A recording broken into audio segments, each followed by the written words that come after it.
Hansel and Gretel.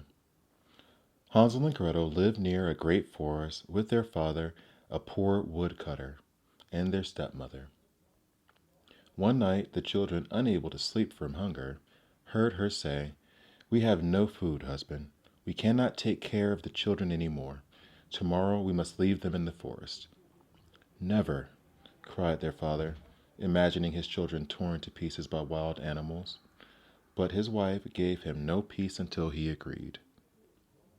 "Someone will find them and take care of them," she assured him, "and they will only starve if they stay with us." Gretel looked at Hansel in horror.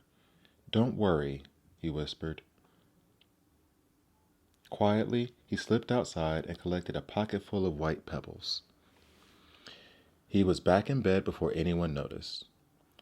"We're going to the forest to chop wood," announced their stepmother the next day.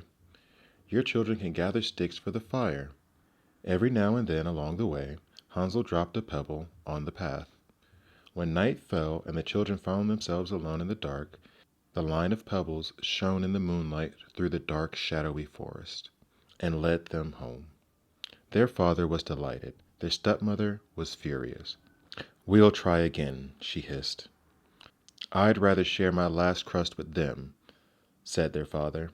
But again he was overruled. This time Hansel snatched a piece of bread and secretly crumbled it along the forest path.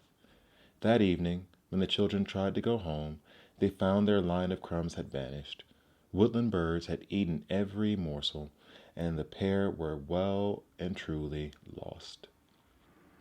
Deeper and deeper into the forest they roamed, hungry, tired, and frightened. After wandering for hours, they came to a house, the most incredible house they had ever seen, for it was made entirely of gingerbread and decorated with sugar paste and marzipan. Unable to help himself, Hansel broke off a chunk of the window ledge just as an old woman opened the door. "Dear children, you must be starving if you're eating my house," she grinned. "Why not stay with me? You can eat all you want." "What a fine feast I'll have," she thought to herself, for she was a witch and thought little children were very tasty. She cooked them a wonderful supper, and Hansel and Gretel went to bed feeling full for the first time in months. But the very next morning, when they came downstairs, the witch grabbed Hansel and shoved him in a shed. "Your breakfast is in there," she said. "What are you doing?" he shouted.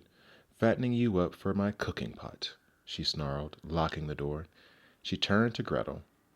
"Don't stand there blubbering. There's work to do."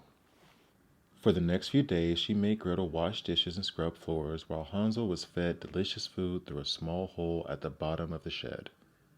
Every morning the witch barked, "Put out your finger so I can feel how fat you've grown."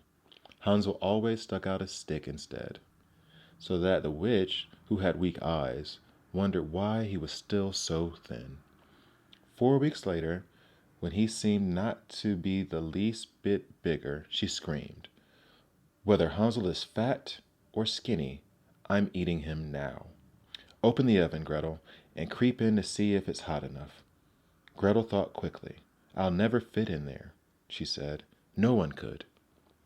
"Even I could fit in there, you silly girl," snapped the witch. "Watch."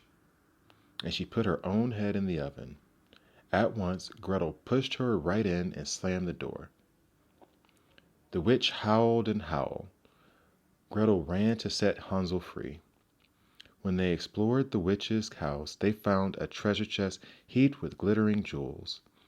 Filling a bag with rubies, emeralds, and sapphires, they set off through the forest to try to find their home. By dusk, they reached their father's house. He could hardly believe that they had come back. He kissed them and hugged them, then kissed them and hugged them again. As he had now banished his wicked wife for good, they could all live happily ever after. The end.